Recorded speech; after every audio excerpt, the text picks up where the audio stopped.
आते तो पत्नी पूछती कुछ लाए क्या? बोले कुछ नहीं मिला।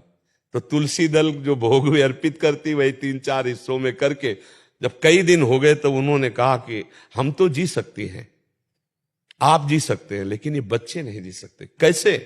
वो श्री कृष्ण श्री कृष्ण श्री कृष्ण श्री कृष्ण कृष्ण कृष्ण करते रहते हो ऐसा। तो एक दिन भगवान ऐसे प्रसाद पा रहे थे, भोगारोग रहे थे, तो ऐसे प्रथम कवर ही ऐसे करके ऐसे हो गए। तो रुक्मिणी जी ने कहा ये स्थिति आपकी तब होती जब कोई भक्त दुखी होता है। कौन भक्त दुखी? तो उनका मेरे एक मित्र हैं बचपन के, सुदामा जी, कई दिन हो गए आज उनके घर में भोजन नहीं।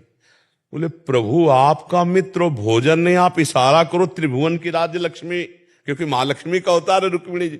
बोले इशारा तो तब करे ना जब उसके अंदर इच्छा हो, उसके अंदर इच्छा ही नहीं। तो रुक्मिणी जी ने कहा प्रभु अब हम नहीं सह सकती, आप जाओ और इच्छा जागृत करो। तो उनका उसके हृदय में तो नहीं जागृत कर सकता। सुदामा इतना निष्काम भक्त है कि उसके हृदय में इच्छा जागृत नहीं कर सकता, उनकी पत्नी के हृदय में इच्छा जागृत कर सकता हो। तो भगवान एक भिक्षुक के रूप में गए, कहा भिक्षाम दे। तो अतिथि धर्म का ज्ञान रखने वाली सुदामा जी की पत्नी निकली और उन्होंने कहा कि मैं आपको भिक्षा नहीं दे सकती, क्योंकि मेरे यहां एक संतान हुई है जिससे मैं अपवित्र हूं। एक जनना सोच होता है, एक मरना सोच होता है। तो मेरे यहां जनना सोच है, मैं तुम्हें भिक्षा नहीं। तो बोले मैं 10 दिन बाद आ जाऊंगा। बोले फिर भी नहीं दे पाऊंगी। क्यों? क्योंकि ये जो हमारी अपवित्रता वो दूर होने वाली नहीं। बोले ऐसा क्या? बोले स्पष्ट बताऊं, दरिद्रता रूपी संतान को हमने जन्म दिया है। दरिद्रता अर्थात मेरे पास कुछ नहीं कि मैं आपको दे दूं। तो बोले सुना है तुम्हारे पति द्वारिकाधीश के मित्र हैं, क्या तुम्हें पता नहीं है?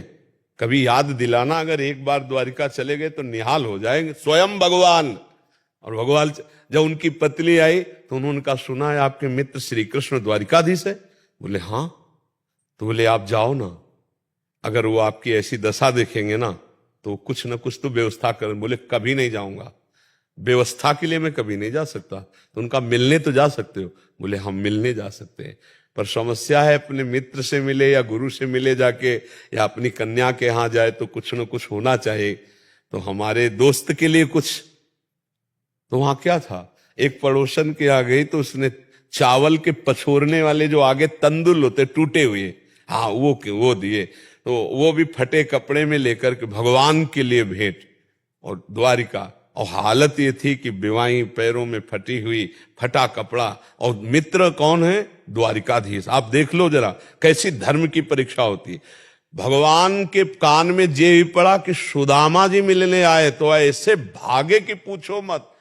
सबके होश उड़ गए कि ब्रह्मा जी और शंकर जी यहां आते हैं तो उनको भी इंतजार करना पड़ता है, लेकिन एक शब्द सुना सुदामा जी आए तो बावरे होकर भगवान भाग पड़े और ऐसे जाकर हृदय से लगे और रुक्मिणी जी के पलंग में आकर भगवान ले बैठा ला। रुक्मिणी जी और आप स्वयं चरण धोए भगवान की। देखो भक्त के चरण, पग चापू और सेज बिछाऊं, नौकर बनू हजाम, हाकू बैल बनो गडवारो, बिना तनख्वाह रथवान, यही तो मेरे मन में ठड़ी भगत मेरे मुकुट मणि। और भगवान के अश्रु प्रवाहित हो रहे सुदामा जी की दशा देखकर। बार बार चेहरे की तरफ देखते हैं, बार बार चरणों की। सुदामा जी के अश्रु चल रहे कि करुणा निधान अखिल कोटि ब्रह्मांड नय के कौन सी लीला कर रहे हो। रुक्मिणी जी जल डाल रहे हैं, भगवान चरण पखार रहे हैं। 2-4 दिन आराम से रहे। सुदामा जी ने कहा प्रभु चले? बोले हाँ। सुदामा जी मन ही मन हंस रहे कि कह रही थी चले जाओ, कुछ व्यवस्था कर देंगे। हमारे श्री कृष्ण इतने निरपेक्ष है कि जानते इस दरिद्र ब्राह्मण को कुछ दे देंगे तो मेरा भजन भूल जाएगा, इसलिए कितने कृपालु है। अच्छा प्रभु, तो बोले जो एक कपड़े नए वाले हैं ना, इनको रख दो, नहीं रास्ते में कोई चोर परेशान करेगा, अपने पुराने पहन लो। सुदामा जी ने पहन लिया कि बहुत कृपालु, उनको कोई निरपेक्ष है वो। भगवान ऐसे चल रहे लीला में, कहा इधर से चले जाना। सुदामा जी को लगा था कि 2-4 असरफियां होंगी तो 2-4-10 दिन के लिए अन्न आदि, इधर से चले जाना, जाके आप इधर से मुड़ जाना तो जल्दी पहुंच जाएंगे। बोले प्रभु आपकी कृपा, बिल्कुल सहज में पहुंच जाएंगे। मतलब कुछ नहीं दिया, कुछ नहीं। भगवान ने सुदामा जी को तंदुल निकाल नहीं रहे थे, जबरदस्ती छील कर पाए, और सुदामा जी को कुछ नहीं दिया प्रगट में। सुदामा जी बहुत प्रसन्न हो रहे कि मेरे श्री कृष्ण परम कृपालु हैं, क्योंकि उन्होंने माया या कोई भोग इसलिए नहीं दिया कि हमारा चित्त प्रभु के सिवा और कहीं न जाए। ऐसे मगन होते वहां पहुंचे तो दृष्टि गई कि हमारा नगर तो इसी क्षेत्र में था, ये तो पूरी द्वारिकापुरी है। पूछा लोगों से तो बोले यहाँ एक हमारे सुदामा जी थे, उन्हीं की सुदामापुरी है।